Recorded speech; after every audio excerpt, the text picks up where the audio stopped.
Morning.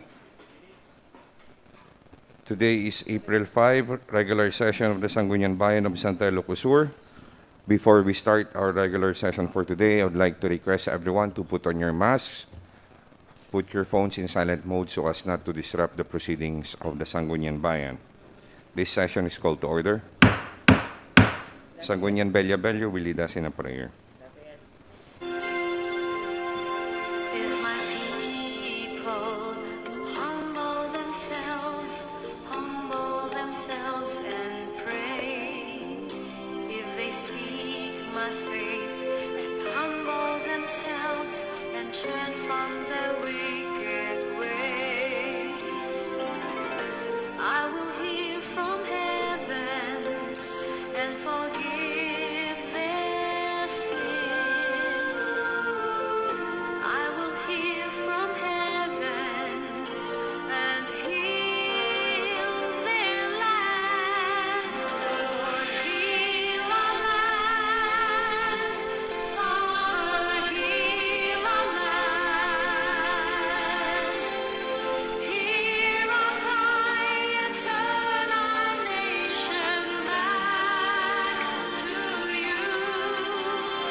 Panunumpa ng katapatan sa watawat ng Pilipinas. Ako ay Pilipino, buong katapatan nanunumpa sa watawat ng Pilipinas at sa bansang kanyang sinasagisag, na may dangal, katarungan at kalayaan na pinakikilos ng sambayanang makadiyos, makakalikasan, makatao at makabansa.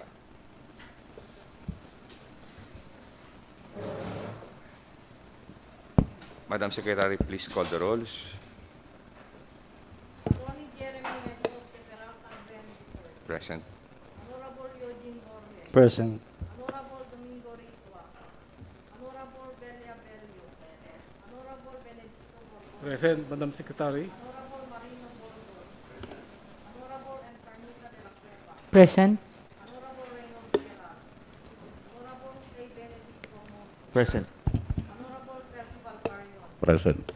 Honorable Justin K. Abueno Melegrito. Present. We have the required number. The only Sangguniang Bayan absent today is Sangguniang Ritua because of the quarantine requirement imposed to him and to his family members.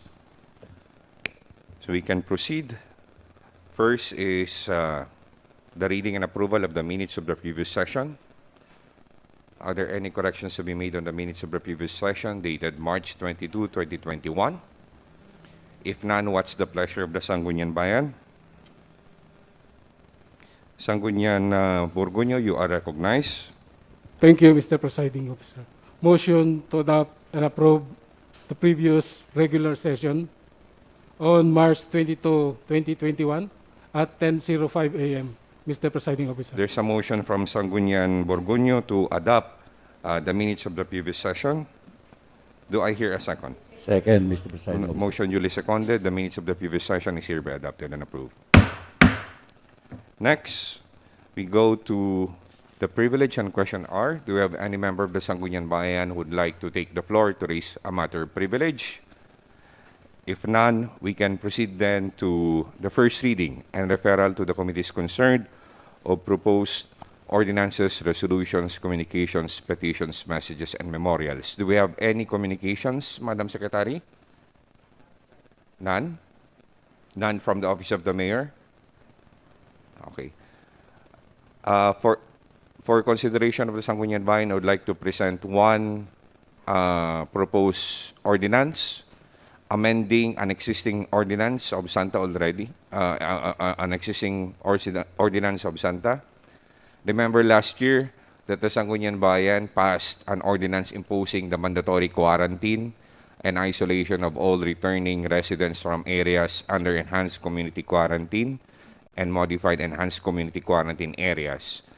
I would like to submit and refer to the Committee on Health the proposed ordinance amending the mandatory quarantine ordinance.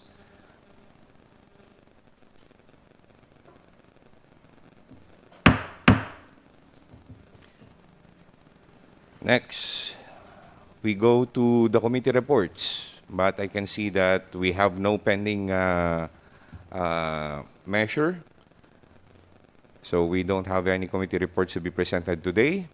Likewise, no unfinished business, no business for the day, and no unassigned business. Talagang tinapos natin lahat before now. Do you have anything on your table, Sangguniang Belia?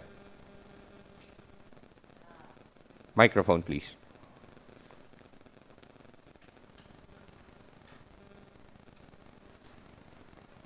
About the letter, sir? Well, as discussed, we wait until they send the formal letter. It is my opinion, based from the local government code and existing guidelines, that an unverified complaint cannot be validly referred to and tackled by the committee. So we already discussed that with the concerned citizen, and she mentioned that they will be submitting a formal complaint. Yes, thank you, sir.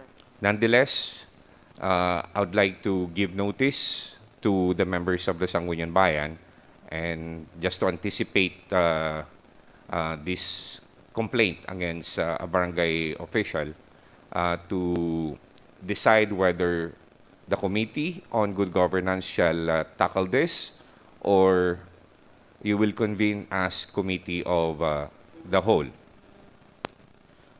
Let's just check our IRP, and I would like to advise the committee chairman to prepare the rules. Sangguniang Burgos, you are recognized. Well, as regards disciplinary actions for airing elective officials, there must be, as the presiding officer has stated, there must be a verified complaint before acting on it. And so, the rules and regulations governing this matter is not reflected in our IRP, but it is reflected in the local government code, particularly section 60. So we must wait for the verified complaint before acting on that letter, Mr. Presiding Officer. Agreed. That's why it's actually premature to discuss it now, since there is no verified complaint submitted to this office and referred to the committee. Other matters? Any announcements? Okay, none. So what's the pleasure? This is a quick session, and actually I was requesting that we have, because of the increasing cases here in Santa, I suggested that we conduct our succeeding sessions through Zoom. But I believe that majority of the members have poor internet connections in their areas, so it's impossible. So if I may suggest, if it's not essential or vital, if the proposed measure is not really essential, can we schedule the presentation or submission of new proposed measures one by one? Tapno hantay nga mabayag dito yung uneg ti session hall. Any announcements? None? Sangguniang de la Cueva? Thank you, Mr. Presiding Officer. I just would like to inform or reiterate to our kailians with regards to this natiagraraira nga kaso tayo tatad dito'y ilitay, Mr. Presiding Officer. It's very alarming now that the number of cases is surging. And no adda ko maipakpauna unay ko na Mr. Presiding Officer nga no adda matest ti antigen or swab test. Ipakpakasi tayo kung makadagiti kailian tayo when no dagiti maseknan nga they will just stay home for the meantime and wait for the result o no dagijay antigen test da or PCR swab test da sakbay da nga agwarawara when no rumwar ti pagtaingan da tapno malimiteran ti panakayalis da ito nga virus, Mr. Presiding Officer. Nakaamagami na, Mr. Presiding Officer, and so sad to know that yung naramid dito ili tayo ket kasjayen. So nga, it's a lesson for all us all. Tapno malimitaran ti pinakayalis da ito nga virus, Mr. Presiding Officer. Thank you, sir. Thank you very much, Sangguniang de la Cueva. Are there any more announcements or any manifestations? If none, what's the pleasure of the Sangguniang Bayan then? Adjourn today's There's a session, motion Mr. to Presiding adjourn Officer. our regular session. Do I hear a second? The motion duly seconded. Today's session is adjourned. Thank you very much and have a safe day.